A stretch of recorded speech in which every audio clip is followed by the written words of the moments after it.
आज की सोल्यूशन की क्लास में ये हमारा जो लास्ट टॉपिक बचा हुआ था want of factor, want of गुणांक, ये क्या होता है इसको समझेंगे।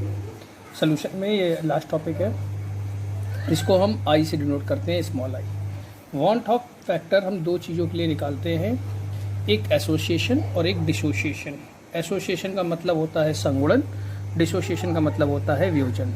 आई इज इक्वल टू यहाँ पे एक फॉर्मूला लिखा हुआ है, total number of molecules of particle after associate और dissociate, number of molecule of particle before associate और डिसोसिएट। मीन्स संगुणन या वियोजन के पश्चात, बाद में संगुणन या वियोजन के पश्चात कणों के मोलों की संख्या, और संगुणन या वियोजन से पहले पूर्व मोलों की संख्या, यही आई होता है। इसी तरह इसको डिफाइन भी कर सकते हैं। तो आई यहाँ पर हम दो चीज़ों के लिए समझेंगे, एक एसोसिएट, एक डिसोसिएट। इससे पहले चीज़ एक टर्म और देख लेते हैं, अल्फा। अल्फा को हम कहते हैं वियोजन की मात्रा, डिग्री ऑफ डिसोसिएशन या डिग्री ऑफ आयोनाइजेशन। ये हमने आयनिक इक्विलिब्रियम में, आयनिक साम में फर्स्ट में पढ़ा था। ये जो वैल्यू होती है ये ऑलवेज क्वेश्चन में अगर दी होगी तो परसेंटेज में दी होगी। ठीक है, मान लेते हैं जैसे कहता है कि PCl5 है, ये 20% डिसोशिएट हो रहा है, 20% वियोजित हो रहा है, तो मतलब क्या हुआ, ये अल्फा है। अगर इसको हम सॉल्व करेंगे तो 20/100, अब इसको अगर परसेंटेज हटाएंगे तो अपॉन 100 ही आएगा, 0.2। अल्फा जो होता है परसेंटेज में दिया होगा। अल्फा का भी फॉर्मूला होता है वियोजित अणुओं की संख्या अपॉन वियोजन से पूर्व अणुओं की संख्या, number of dissociate molecule upon total number of molecule. तो डिसोशिएट कितना हो रहा है 20, शुरुआत में कितना रहा होगा 100, या ऐसे समझिए कि परसेंटेज को ओपन करेंगे 100 से डिवाइड करेंगे। ठीक है, तो इसको अल्फा को कहते हैं वियोजन की मात्रा, डिग्री ऑफ डिसोसिएशन या डिग्री ऑफ आयोनाइजेशन, ये भी इसमें यूज होने वाला है। तो यहाँ पर हम जो सबसे पहली चीज़ पढ़ेंगे, सबसे पहला टर्म जो हम इसमें यूज करने जा रहे हैं डिसोसिएशन वाला, फॉर डिसोसिएशन, वियोजन के लिए। तो वियोजन के लिए हम क्या माने, जैसे मान लेते हैं ये एक रिएक्शन है, ये इस तरह से डिसोशिएट हो रहा है। यहाँ पे ये एक N मॉलिक्यूल था, डिसोशिएट हुआ Na। एग्जाम्पल जैसे H2 लिखते हैं, 2H डिसोशिएट, H अलग H अलग, इसको 2H लिख सकते हैं। तो मानते हैं कि इनिशियल में ये 1 है, बना नहीं है। अब इसमें से जितना डिसोशिएट होगा उतना ही ये बनेगा। N है, N से मल्टीप्लाई कर लेंगे। ठीक है, तो यहाँ पर हमारा I क्या कह रहा है, यहाँ पे जो कंसंट्रेशन दी होगी हम वो रख सकते हैं, नहीं दिया है तो हम 1 इमेजिन करेंगे। ठीक है, तो यहाँ पर I क्या कह रहा था, टोटल नंबर ऑफ मॉलिक्यूल्स और पार्टिकल आफ्टर एसोसिएट और डिसोसिएट, वियोजन के पश्चात कणों के कुल मोलों की संख्या। तो यहाँ पे वियोजन के पश्चात कह रहा, तो ये हो गया आफ्टर और ये हो गया बिफोर। ये है आफ्टर, ये है बिफोर, ये पश्चात, ये पूर्व। तो यहाँ पर हम आई जो लेंगे तो आई हमारा यहाँ पर क्या हो जाएगा, 1 minus alpha plus N alpha upon before में क्या है, टोटल अगर देखा जाए 1। तो इसको हम सॉल्व करेंगे तो I is equal to 1 minus alpha plus N alpha. Arrange कर लें, इस 1 को हम इधर शिफ्ट कर रहे हैं तो I माइनस 1, इसको अरेंज करके लिखें तो लिख सकते हैं N अल्फा माइनस अल्फा, और अरेंज करें तो I minus 1 is equal to alpha common ले लिया तो N माइनस 1 अल्फा। ठीक है, तो यहाँ से alpha is equal to I minus 1 N minus 1, ये फॉर्मूला हुआ। यहाँ पे I तो है हमारा वांट ऑफ, ये जो है हमारा है I जो है वांट ऑफ फैक्टर है, वांट ऑफ गुणांक है। N जो है यहाँ पर वो है नंबर ऑफ आयंस, क्योंकि डिसोसिएशन जो होगा वो नॉर्मली आयंस, आयनिक कंपाउंड में होगा। ठीक है, एक एग्जांपल से देखते हैं, जैसे एक एग्जांपल समझते हैं। क्वेश्चन कह रहा है K2SO4 20% डिसोशिएट हो रहा है, तो इसमें हमको I फाइंड करना है। तो I क्या निकल के आएगा, तो सबसे पहले हम यहाँ पर देखते हैं N। तो N के लिए हमको इसको डिसोशिएट करना पड़ेगा, 2K प्लस SO4 माइनस में। तो आयंस क्या हो गया, ये पूरा आयन है, इसके ऊपर ये जो लगे होते हैं ये चार्ज होते हैं। तो आयंस काउंट करने 2 पोटेशियम है और 1 सल्फेट है। तो टोटल आयंस कितने हो गए 3, तो n की वैल्यू यहाँ पर कितनी हो जाएगी 2 + 1 = 3।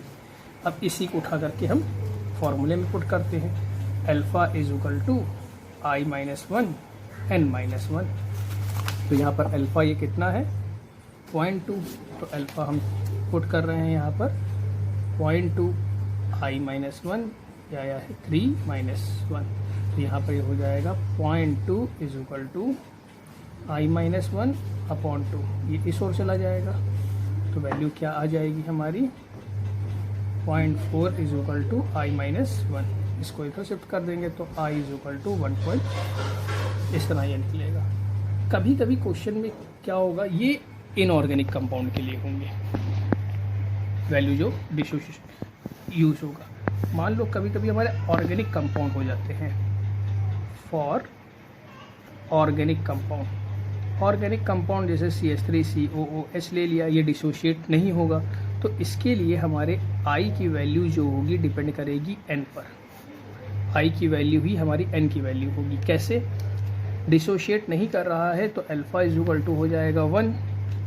जब अल्फ़ा = 1 हो जाएगा तो यही फॉर्मूला हम कंसीडर करते हैं, अल्फ़ा = i - 1 n - 1। अल्फ़ा 1 है तो i - 1 और n - 1, तो ये हो जाएगा i - 1 = n - 1, 1 1 कैंसिल हो गया तो i = क्या हो गया है।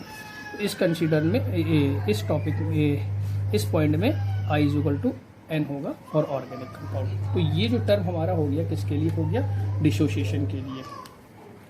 जो भी हमारे टॉपिक होते, जो भी हमने फॉर्मूले पढ़े थे, उन सब में हमारा आई रहता है।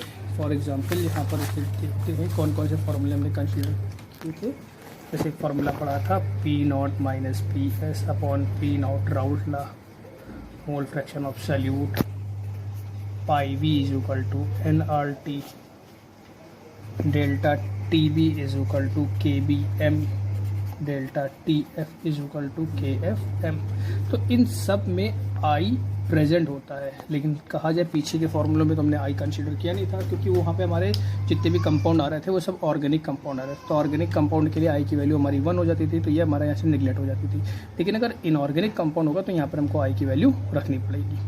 ठीक है, तो ये हमारा जो टर्म हुआ ये किसके लिए हुआ, डिसोसिएशन के लिए। अब हम नेक्स्ट टर्म देखते हैं एसोसिएशन के लिए।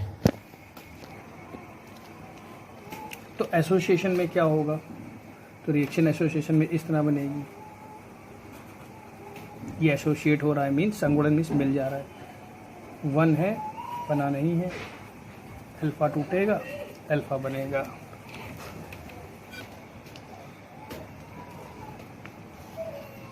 तो यहाँ पर जैसे n है तो यहाँ पर हमने क्या किया है, इसमें n से मल्टीप्लाई किया है, तो इसको लिख सकते हैं 1 - अल्फ़ा = α/n। n को सिंपली हमने इधर शिफ्ट कर दिया है। ठीक है, तो SI क्या था, आफ्टर, ये हो गया हमारा आफ्टर, ये है बिफोर। अगर क्वेश्चन में कोई कंसंट्रेशन दी होगी तो वहाँ पे हम वही रखेंगे। ठीक, तो यहाँ पर हमारा क्या हो जाएगा 1 - अल्फ़ा + α/n। नीचे तो 1 ही आएगा, 1 तो ये फार्मूला हमारा क्या निकल के आएगा 1 - अल्फ़ा + α/n। इस टाइप से हम एसोसिएशन के लिए रूल निकालेंगे। इस पर अभी कुछ क्वेश्चन करके दिखलाएंगे तो ये एसोसिएशन और अच्छे से क्लियर होगा। तो अभी क्वेश्चन देख लेते हैं इसी के बेस पर कि कैसे क्वेश्चन इसमें दिए गए हैं एनसीईआरटी में।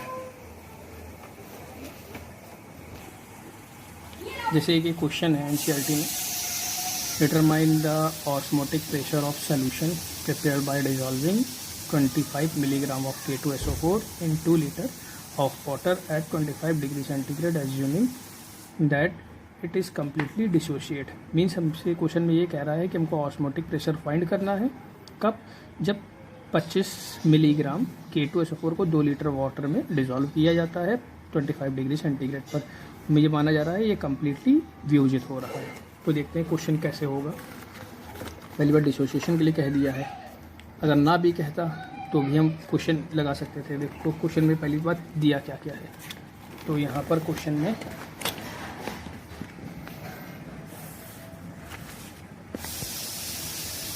वेट ऑफ K2SO4 गिवन है। 2.41 क्वेश्चन है ये सोल्यूशन का एनसीईआरटी का।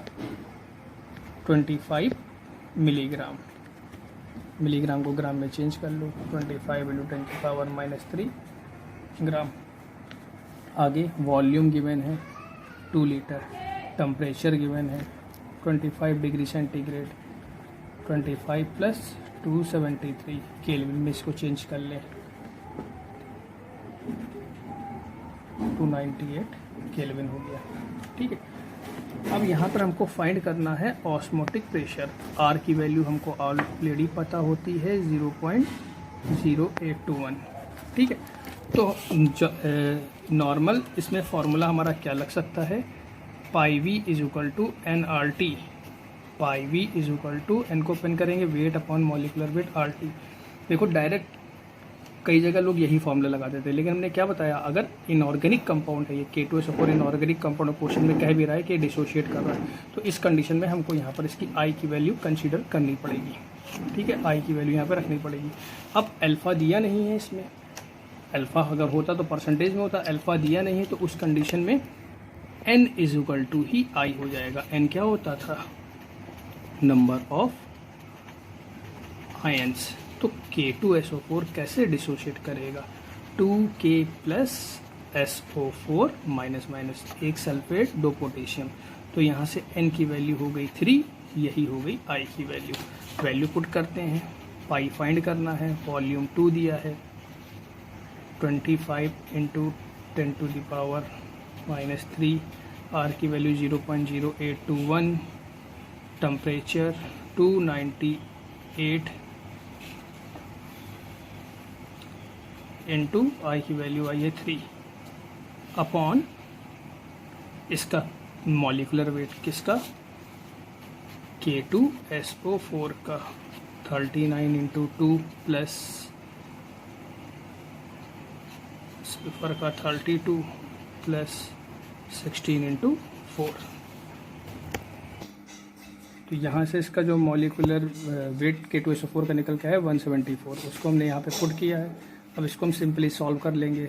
सॉल्व करने के बाद जो हमारा आंसर आएगा 5.27 10⁻³ 80 ये आंसर आएगा।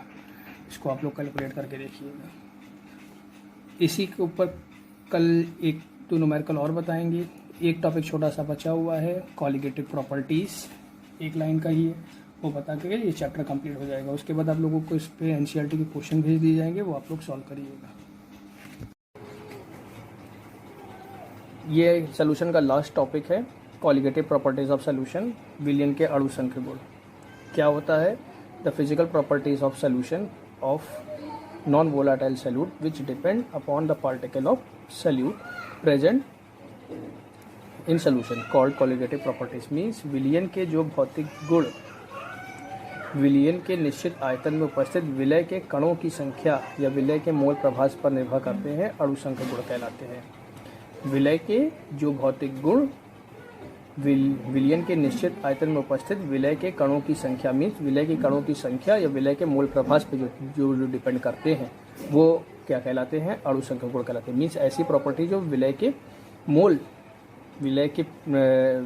विलय के मोल या मोल प्रभास मोल या मोल फ्रैक्शन पे डिपेंड करती है। अब ये सारी प्रॉपर्टीज जो होती थी, ये सॉल्यूट के पार्टिकल्स या उसके मोल फ्रैक्शन पे डिपेंड करती थी। ये सारी प्रॉपर्टी आपको पीछे पढ़ाई गई है। ठीक है, तो ये एक टॉपिक था जो पीछे रह गया था, कॉलिगेटिव प्रॉपर्टीज़। कभी कभी ये पूछ लिया जाता है। ठीक, ये चैप्टर फिलहाल कंप्लीट हुआ। अब इस पर जो है न्यूमेरिकल्स बाकी है, तो कुछ न्यूमेरिकल आपको दिए जाएंगे, एक न्यूमेरिकल यहाँ पे आपको करके बताया जा रहा है। जैसे ये क्वेश्चन है 2.33 एनसीईआरटी का, 19.5 ग्राम CH2FCOOH is dissolved in 500 gram water.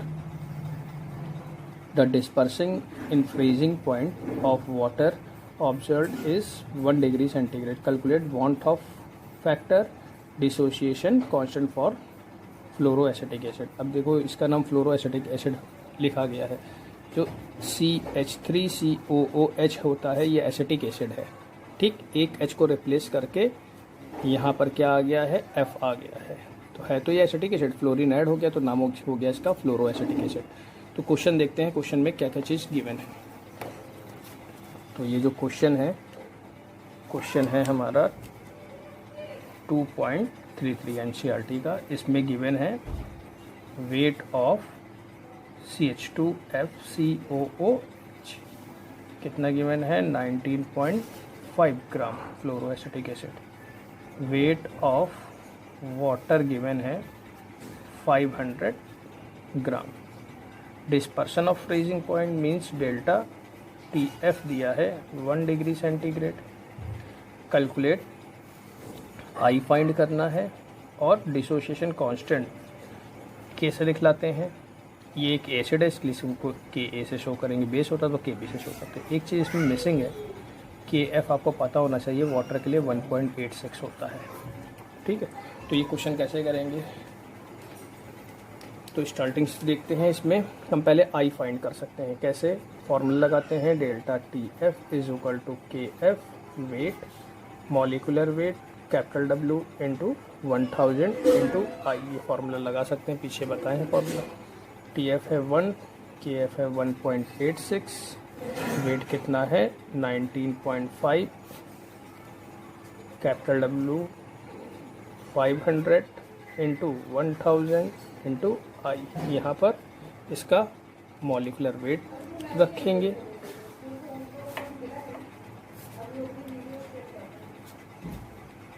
CH2FCOOH carbon का 12, 1 into 2 19 plus 12 plus 16 plus 16 plus 1 78। तो यहाँ पर ये हमारा आया 78। I फाइंड कर लेते हैं, तो I इज इक्वल टू क्या हो जाएगा 78 इंटू 500 अपॉन 1.86 इंटू 19.5 इंटू 1000। तो यहाँ से हमारी I की वैल्यू एक वैल्यू फाइंड हो गई। बुकों में और तरह से भी दिया गया है, M निकाल करके I is equal to M observe upon M calculate करके निकाला गया, लेकिन ये सीधे से आप I निकाल दिया। I आ गया। अब हमको क्या फाइंड करना है, K फाइंड करना है। तो K फाइंड करने के लिए सबसे पहली चीज़, ये जो K है हमारा, ये हमने आयनिक इक्विलिब्रियम में पढ़ा था। किसी भी रिएक्शन के लिए जब हम K निकालते हैं तो K निकालने का तरीका क्या होता है वो देख लेते हैं। जैसे रिएक्टेंट गिव्स प्रोडक्ट है, तो जब इसके लिए K निकालते हैं तो प्रोडक्ट की कंसंट्रेशन अपॉन रिएक्टेंट की कंसंट्रेशन, ये केमिकल इक्विलिब्रियम में समझाया गया था। अगर मान लो कि यहाँ पर इसके कोई मोल होते हैं तो मोल जो होते हैं वो पावर में चले जाते हैं, तो ये K निकालने का तरीका होता है। ऐसे ही ये फॉर्मूला यूज़ होने वाला है। तो सबसे पहले हम क्या करते हैं, जब हमको K चाहिए, K अगर निकालना है तो हमको अल्फ़ा भी पता होना चाहिए। तो अल्फ़ा के लिए हमको क्या निकालना पड़ेगा, I से हम पहले अल्फ़ा फाइंड करेंगे। तो अल्फ़ा कैसे फाइंड करते हैं, हमको पता है जो टॉपिक ये लिया गया है CH2FCOOH, ये हमारा डिसोशिएट करेगा CH2FCOO माइनस H प्लस में डिसोशिएट करेगा। तो यहाँ पर हम क्या लिख सकते हैं, इसकी कंसंट्रेशन C हो गई, ये बना नहीं है। अब इसमें से कंसंट्रेशन में से जो है जो डिसोशिएट करेगा, C अल्फ़ा डिसोशिएट करेगा, तो सिंपली ये C अल्फ़ा बनेगा। ये हमने आपको पीछे बताया था, अगर इसकी कंसंट्रेशन दी होगी तो हम कंसंट्रेशन ही रखेंगे। देखो यहाँ पे इसमें ये वेट दिया है, इसको हम वॉल्यूम कंसीडर कर सकते हैं, तो यहाँ से हम इसकी कंसंट्रेशन निकाल सकते हैं। वो निकालनी भी पड़ेगी, हम निकालेंगे इसको। तो पहले हम I निकाल लेते हैं। तो I क्या होता था, आफ्टर बिफोर, यही होता था। तो C minus C alpha plus C alpha plus C alpha upon C, ये कैंसिल हो गया। तो I is equal to C minus C alpha upon C। यहाँ से हम C कॉमन ले लेंगे तो C ऊपर नीचे कैंसिल हो जाएगा, तो यहाँ पे क्या बचेगा 1 माइनस अल्फ़ा। तो I इज इक्वल टू क्या आया 1 प्लस अल्फ़ा, 1 प्लस अल्फ़ा, ये हमारा बचेगा। अब हमको I की तो वैल्यू पता है, आई की वैल्यू हमको पता है, आई की वैल्यू कितनी आई है 1.075 is equal to 1 plus alpha. यहाँ से अल्फ़ा इज इक्वल टू क्या निकल के आ जाएगा 1.075 माइनस 1, तो अल्फ़ा इज इक्वल टू 0.075। ये हमारा अल्फ़ा कंसीडर हो गया। अब हम क्या करते हैं, सीधे कंसंट्रेशन निकाल करके क्या निकाल लें, के ए निकाल लें। ठीक है, कैसे, तो यहाँ से हमने अल्फ़ा फाइंड कर लिया। अब हम यहाँ पे पहले कंसंट्रेशन, हमको यहाँ पे कंसंट्रेशन ये जो दी गई है, ये कंसंट्रेशन हम फाइंड कर लेते हैं। तो कंसंट्रेशन का हम फॉर्मूला जानते हैं, C is equal to weight upon molecular weight volume in litre. तो यहाँ पे वेट तो तुम्हारा यही हो जाएगा, हम इसको वॉल्यूम कंसीडर करेंगे क्योंकि इसको इसमें डिजॉल्व किया जा रहा है, इसलिए इसको हम वॉल्यूम कंसीडर करेंगे ml में। तो ml को लीटर में चेंज करेंगे तो 0.5 लीटर हो जाएगा। ठीक है, तो यहाँ पर 19.5 मॉलिकुलर वेट 78 आया था, फिर 0.5, तो हम इसका कंसंट्रेशन कंसीडर कर लेते हैं। तो इसकी कंसंट्रेशन हमारी कितनी आ गई 0.5 मोलर। ठीक है, अब हम फॉर्मूला जानते हैं, यहाँ पर ये जो हमने रूल लिखा है ये यहाँ से, तो इसके लिए हम क्या निकाल लें, के ए निकाल लें, जैसे हमने पीछे बताया था। उसी तरह से हम क्या करते हैं, इसमें के ए निकाल लेते हैं। तो जो के ए होगा हमारा, के ए क्या हो जाएगा, CH2FCOOH minus H plus product ऊपर और नीचे रिएक्टेंट FCOOH। अब जो वैल्यू आई थी सिंपली हम वैल्यू पुट करते हैं, तो K A is equal to, इसकी वैल्यू कितनी आई है, यहाँ पर देखो C alpha C minus C alpha, तो यहाँ पर क्या हो जाएगा C alpha into C alpha upon C minus C alpha. C common ले लें, तो यहाँ पर K is equal to C alpha square और नीचे 1 माइनस अल्फ़ा, यही बचेगा। सी अल्फ़ा स्क्वायर, यहाँ से हमने सी कॉमन लिया तो सी हमारा कैंसिल हो गया, तो यहाँ पर हमारा क्या बचा सी अल्फ़ा स्क्वायर और यहाँ नीचे क्या बचा है 1 माइनस अल्फ़ा। अब यहाँ पर हम क्या कर दें, इसकी वैल्यू पुट कर दें। के ए निकालना था, सी की वैल्यू कितनी आई है 0.5, अल्फ़ा की वैल्यू कितनी आई है 0.075 स्क्वायर अपॉन 1 माइनस 0.075। सॉल्व कर लेंगे, यही हमारा क्या होगा के ए होगा। इसको सॉल्व करेंगे तो आंसर आ जाएगा 3.02 10 टू द पावर -3। सॉल्व करके देखिएगा। तो इस तरह से ये सब क्वेश्चन होंगे। ठीक है, और क्वेश्चन आप लोगों को सेंड किए जाएंगे, वो आप लोग सॉल्व करेंगे। सोल्यूशन ये चैप्टर कंप्लीट हो गया है।